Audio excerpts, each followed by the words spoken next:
On a cold winter morning in Boston, as sunlight streamed through the kitchen window, Emily Johnson cradled her swollen belly with both hands while sipping her herbal tea.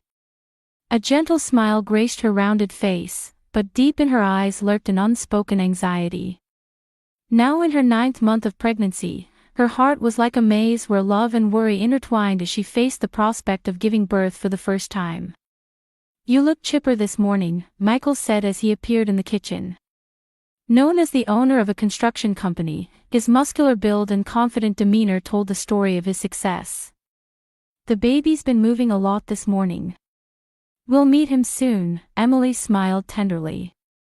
The Johnsons, now in their 5th year of marriage, were envied by others as the ideal couple.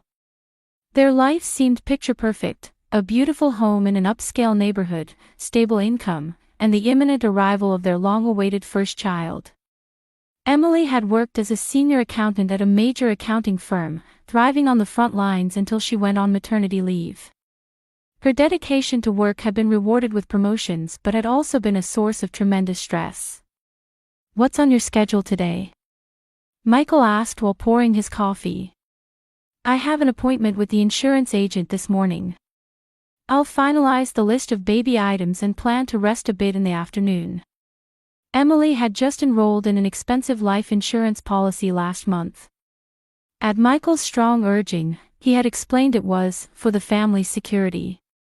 The policy had a payout worth several times Emily's annual salary. "That's good.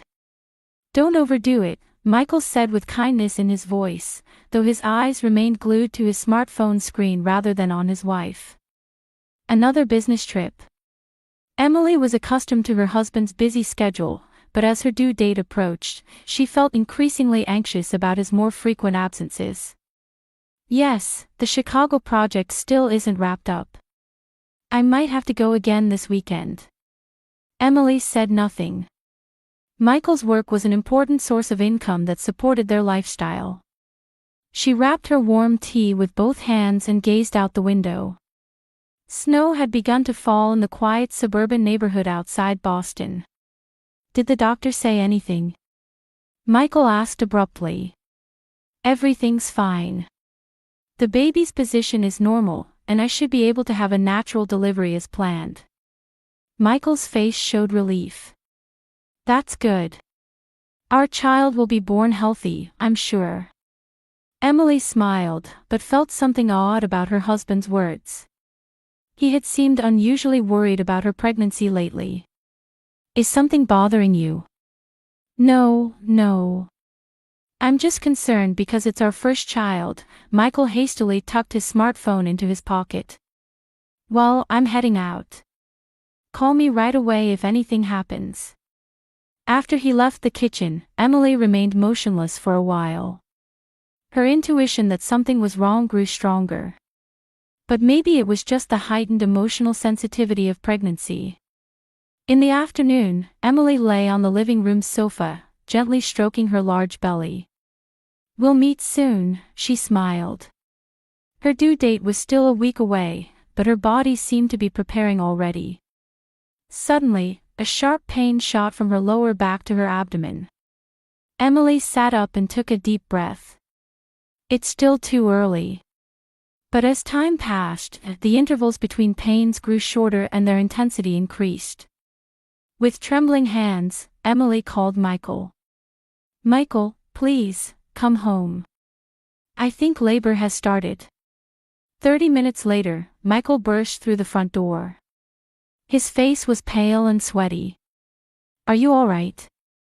Is your bag ready?" Emily nodded and headed toward the car with Michael's support. Each time pain seized her body, she gripped his arm tightly. "It's okay, Emily. We'll be at the hospital soon." Michael's voice was calm, but his eyes held an unnatural tension. Between contractions, Emily noticed her husband's strange behavior. He seemed rushed about something. However, the next wave of pain consumed all her thoughts. The car left the quiet residential area and headed toward downtown Boston in the twilight. As traffic increased, so did Emily's anxiety. Michael gripped the steering wheel tightly, occasionally checking the rearview mirror. Traffic jam, Michael bit his lip. I'll take another route. Emily nodded, her face contorted with pain. Michael's car left the highway that led to their usual hospital and continued onto less traveled roads on the outskirts of Boston. The snow gradually intensified, and snowflakes striking the windshield slowed the wiper's movement. During a break between contractions, Emily looked out the window and felt something was wrong. Michael, this route. It's to avoid traffic, Michael answered quickly. A shortcut to Bayview Medical Center. Emily had questions but had to focus on the next contraction. Her breathing became shallow and rapid as she cradled her large belly below the seatbelt. Fear and excitement about the baby's imminent arrival enveloped her. How much longer? She asked during a momentary easing of pain. Michael appeared focused on driving, but his eyes held a strange determination. Not long. We'll be there in 15 minutes. Emily studied Michael's profile. Sweat beaded on his forehead, and his jaw muscles were tense. With her sharp accountant's eye for observation, honed over 10 years, she sensed her husband's unusual tension. It was different from the normal anxiety of a first-time father. The car was silent except for Emily's labored breathing and the rhythmic sound of the wipers. The dashboard clock showed 6 p.m. outside. Night had fallen, and snow-covered trees cast eerie shadows in the car's headlights. Suddenly, Michael's smartphone rang. He quickly checked the screen, and his complexion changed. Emily noticed his fingers trembling. "Who's that?" Emily asked between pains. "Just work." Michael's voice was unnaturally high. He hastily tucked his smartphone into his pocket. Normally, Emily would have questioned this, but another intense contraction seized her consciousness. She took a deep breath to manage the pain. "Michael, the baby's coming soon, hurry." "I know, we're almost there." Michael accelerated. The car glided across the snowy road and rounded a curve. He frequently checked the rearview mirror, as if searching for something. Emily leaned her head against the window and closed her eyes. In her mind, she continued her dialogue with her baby. "We'll meet soon, very soon." Michael's hand reached for his smartphone to check a message. When Emily opened her eyes, she noticed his expression had completely changed. It was a mixture of fear, distress, and a strange resolve. "Is something wrong?" she voiced her concern. Michael turned his gaze to her. There was a coldness in his eyes she had never seen before. "Nothing." At that moment, fear shot through Emily's heart. It was a completely different kind of fear from labor pains. She sensed something was terribly wrong. Her mind switched from anxiety about giving birth to sudden distrust of her husband. Michael focused on the road again and increased speed. The car continued racing along the deserted mountain road. "Michael, slow down. It's dangerous." Emily's voice was tinged with fear. He didn't answer. His eyes were fixed firmly ahead, seemingly deaf to Emily's pleas. The snow had turned into a blizzard, severely limiting visibility. Michael's driving was strangely calm, almost precisely calculated. Emily, overwhelmed with anxiety, tried to understand what was happening to her husband. Suddenly, Michael slammed on the brakes. Damn it! The headlights of an oncoming car appeared through the snow, heading straight for them. Emily was too terrified to scream. Her hands instinctively covered her belly protectively. Michael turned the wheel, but on the snow-covered surface, the car lost control and began to spin. Emily's vision filled with rotating scenery and bright headlights. She screamed her husband's name, but wasn't sure if the sound escaped her lips. At the moment of impact, the world went dark in an instant. The sound of twisting metal, breaking glass, and Emily's screams echoed through the quiet mountain road. Emily desperately tried to stay conscious. The impact had thrown her forward, with the seatbelt restraining her body firmly. Pain assaulted her entire body, and her head had struck the car door hard. However, her greatest fear was for the life in her womb. "Baby," she whispered faintly. As consciousness faded, Emily strangely felt her baby moving. As if telling her, "I'm okay," the small life moved inside her belly. That sensation gave her an odd sense of comfort. She heard sirens approaching in the distance. Emily tried to open her eyes, but her eyelids felt heavy. Her vision was blurred, and the smell of blood stung her nostrils. "Michael." She tried to locate her husband. Through her clouded consciousness, she saw Michael. He appeared injured, but Emily couldn't read his expression. Was it fear or relief? Paramedics rushed to her side, calling out, "Ma'am, are you all right?" Emily tried to answer but couldn't find her voice. She focused on staying conscious. Only one thought filled her mind: save my baby. Even as she was placed on a stretcher and loaded into the ambulance, she still faintly felt her baby moving. It was her only hope. Before losing consciousness completely, Emily saw Michael talking with the paramedics. He seemed to be pretending to be injured, but his eyes held a coldness she had never seen before. "Baby, safe," were the last words Emily uttered before completely losing consciousness. White light. That was the first thing Emily saw when consciousness returned. Squinting at the brightness, she slowly began to recognize her surroundings. The hospital ceiling, the smell of disinfectant, and the regular beeping of machines. Her body was wrapped in dull pain, but what concerned her most was her belly. "Baby." Emily squeezed the words from her dry lips.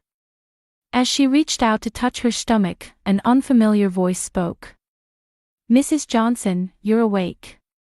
A man in a white coat stood by her bedside.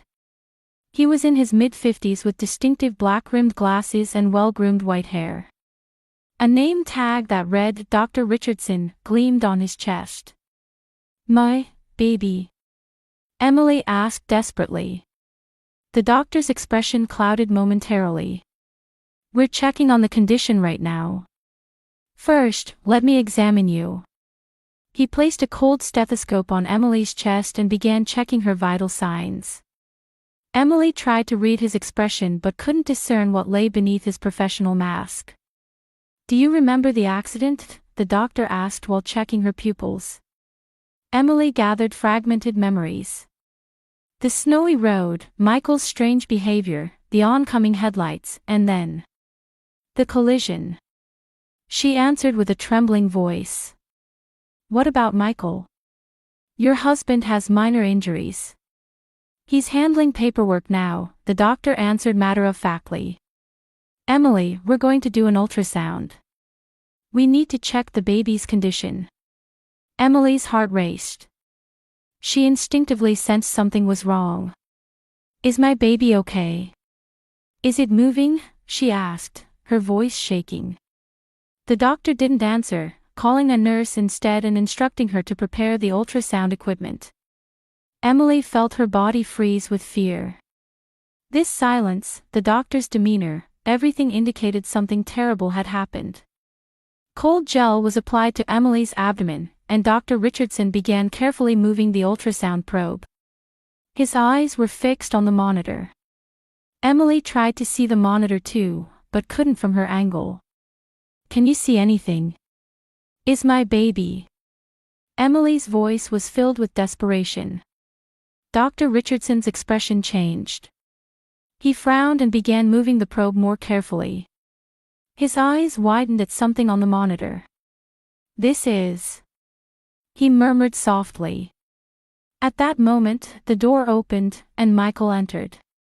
A small bandage was on his forehead, and his arm was in a sling, but otherwise he appeared unharmed. His eyes immediately went to the monitor, and he exchanged a brief glance with the doctor. "Emily, are you all right?" Michael's voice betrayed concern, but his eyes remained fixed on the doctor. Dr. Richardson quickly changed the angle of the monitor and approached Michael. "Mr. Johnson, shall we talk in the hallway?" No, Emily said with sudden strength. Tell me what's happening right here. This is my baby. The doctor hesitated but returned to Emily's bedside. He took a deep breath and placed the probe on her belly again. Emily, this baby. He seemed to be choosing his words. Cannot be delivered because.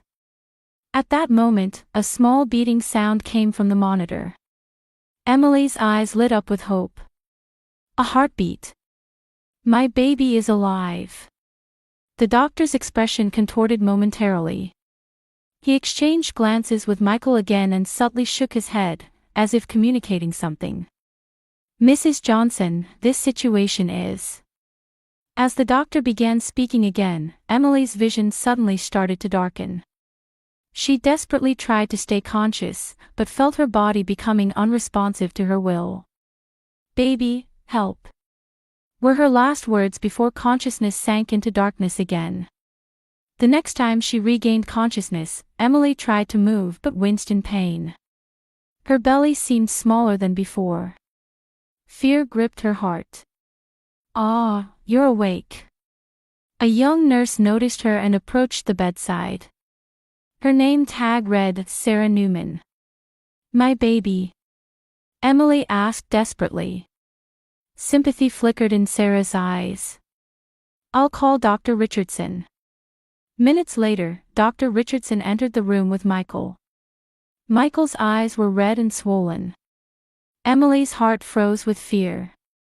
Emily, the doctor said quietly.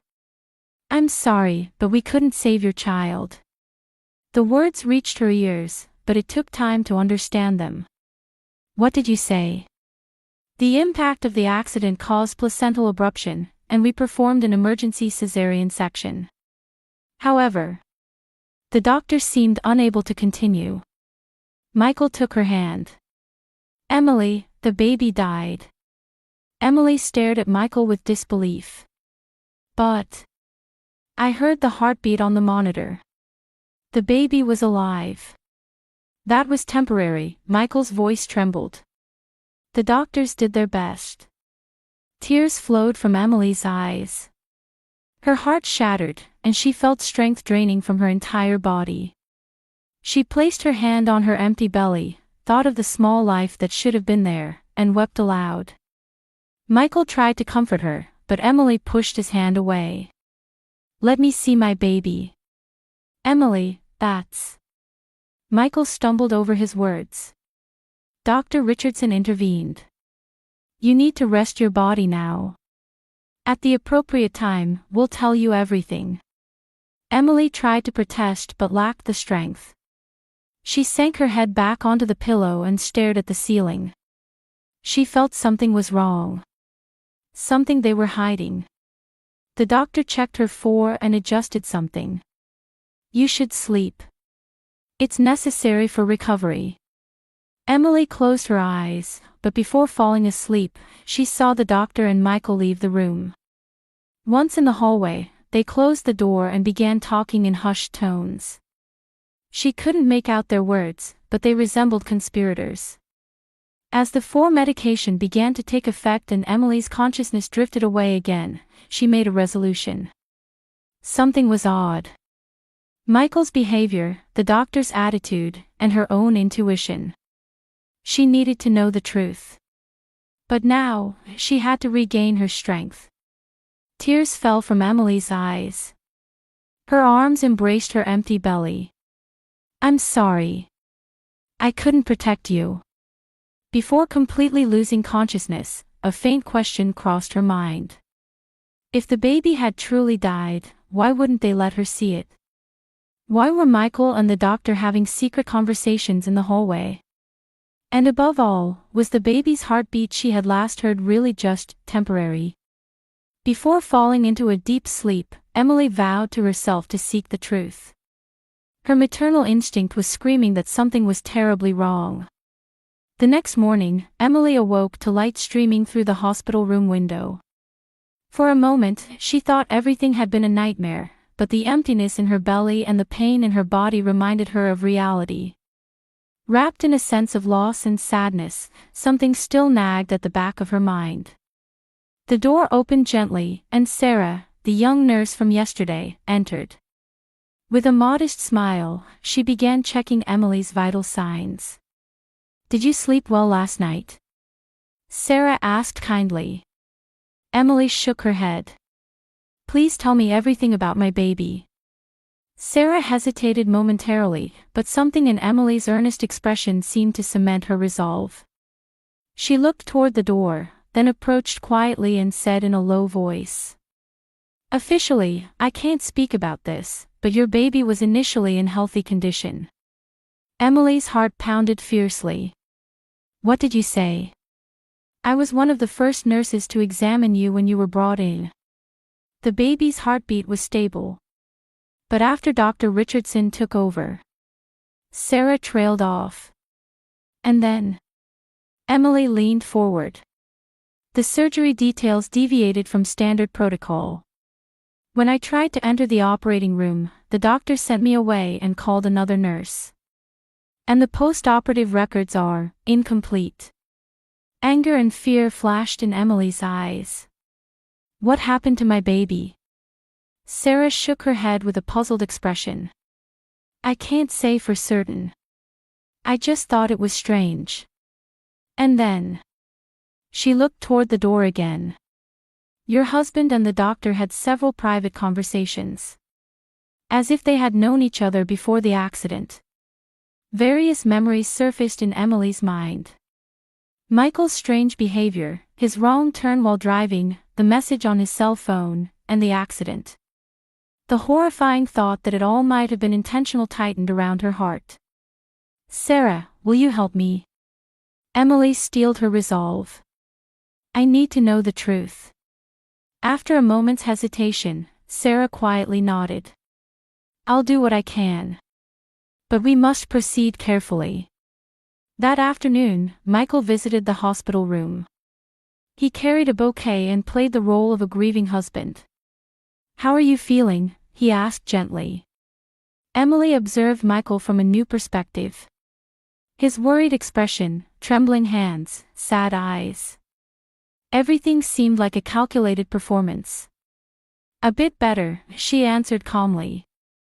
"Michael, could you bring my cell phone? There are people I need to contact." "Of course," Michael replied. "It should still be in the car. I'll go get it." As Michael left the room, Emily exchanged glances with Sarah, who was waiting outside her room. "Could you bring my bag too?" Emily called loudly. After Michael left the hospital, Sarah quickly entered the room. "We don't have much time. Dr. Richardson is in another surgery now. Look at this." She produced a tablet and showed Emily her medical records. Normally, emergency C-section records include all details. But in your case, crucial information is missing. There's hardly any record of what happened to the baby. Anger and fear spread through Emily's chest. But why? Why would Michael and the doctor? "I don't know," Sarah answered. "But I also found this." She scrolled the tablet to display the hospital staff list. Dr. Richardson only came to this hospital 3 months ago. Before that, he worked in another state. And there's a record that your husband met him at a hospital charity event around the same time he arrived. Emily was stunned. Countless questions filled her head. The possibility that Michael had deliberately caused the accident, his conspiracy with the doctor, and the whereabouts of her baby. Suddenly, she remembered something important. Michael's cell phone. She gasped. Just before the accident, he received some message that upset him. Sarah quickly said, "Before he returns, there's something you can do. Your husband's locker should be in the hospital visitors' lounge. His belongings from the time of the accident are stored there." Emily made up her mind. "Will you help me?" Sarah nodded without hesitation. "I'll bring a wheelchair." 10 minutes later, Sarah wheeled Emily to the visitors' lounge, sneaking quietly. Fortunately, the place was empty. Sarah quickly opened the locker and found Michael's belongings. With trembling hands, Emily took out Michael's cell phone. The passcode was her birthday. She entered this number she had used many times before and unlocked the phone. Opening the messaging app, she saw messages from an unknown number. However, the sender's name was Kate. Emily felt the blood drain from her face. Scrolling through older messages revealed an affair between Michael and Kate, Caitlin Richardson, Dr. Richardson's real name. And most horrifyingly, there were records of conversations about insurance money. $3 million in insurance, split half and half. But only if Emily and the baby die in an accident. Emily froze in terror. Tears flooded her eyes, and her hands trembled. The final message had arrived just before the accident. Change of plan. Just the baby. Keeping Emily alive will raise less suspicion. Emily nearly dropped the phone. Sarah placed a hand on her shoulder for support. We need to contact the police, Sarah said quietly. With this evidence. Emily nodded silently, clutching the phone. Her heart was shattered, but at the same time, a strong determination for revenge was budding. She still didn't know where her baby was, whether alive or dead. But one thing was certain, Michael and Dr. Richardson had tried to take her life and her baby's. 6 months later, Emily stood in the solemn courtroom of the Boston District Court. Standing at the witness stand, she appeared thin, but her eyes held strong determination. In the defendant's seat sat her former husband Michael and Caitlin Richardson, aka Dr. Richardson. Michael wore a gray prisoner's uniform with slumped shoulders, but Caitlin still sat straight-backed as if asserting her innocence. Mrs. Johnson, please tell the court about that day, the prosecutor gently prompted. Emily took a deep breath and began recounting the memory of that horrible day. Michael's unnatural behavior, the accident, and the events at the hospital. With each word she spoke, sobbing could be heard from the gallery. My baby was actually. Emily's voice trembled. Healthy. They took my baby from me and killed it. For insurance money. The courtroom fell silent. The prosecution had submitted the cell phone messages, the hospital's falsified records, and Sarah's testimony as evidence. Even more surprisingly, during the investigation, traces had been found suggesting that Michael and Caitlin had attempted similar fraud in another state in the past. The trial's outcome was clear. Michael received a life sentence for first-degree murder and insurance fraud. Caitlin was stripped of her medical license and sentenced to 20 years as an accomplice. Their relationship also collapsed in court, with an ugly spectacle of them blaming each other. How are you today, Emily? In the bright living room of her new apartment, Sarah offered Emily tea. A year had passed since the trial, and the two had become close friends. Sarah continued her nursing work while helping Emily's emotional recovery. Getting better little by little, Emily smiled. On the table lay brochures for the grief counseling she was attending and materials from victim support groups. How's the new job? Sarah asked as she sat down. I find it fulfilling, Emily answered. After the trial, she had begun working with a non-profit organization supporting women experiencing pregnancy or child loss. Using her own experience to help women with similar pain had become her healing process. Outside the window, Boston's spring sunshine illuminated the fresh green of the trees. Emily glanced at the small tattoo etched on her arm. Her baby's due date and tiny angel wings. A memorial to the life she would never forget, a life that never had the chance to exist. Are you ready for next week's memorial service? Sarah asked gently. Emily nodded. Not perfect, but I've done my best. She stood up and picked up a small memorial box displayed by the window. Inside were ultrasound photos, tiny socks, and a card that read, "Loved forever." Sometimes, I can't believe it ended this way, Emily said quietly. But I'm truly grateful you've been by my side. Sarah, you're my family. Sarah smiled gently and put her arm around Emily's shoulders. You're my family too. The two looked down at the city from the window. Emily's heart still carried pain, but a new light of hope had also been born within it. She had fought for the life she lost and won justice. And now, she was learning to heal herself by helping others with similar suffering. Though blood ties were lost, Emily had found the true meaning of family. It was the bond with people who stand by you in difficult times and walk with you. Emily vowed in her heart to cherish the bond even more in her life ahead. As the evening light painted the room red, Emily and Sarah leaned on each other quietly, taking a step toward a new tomorrow.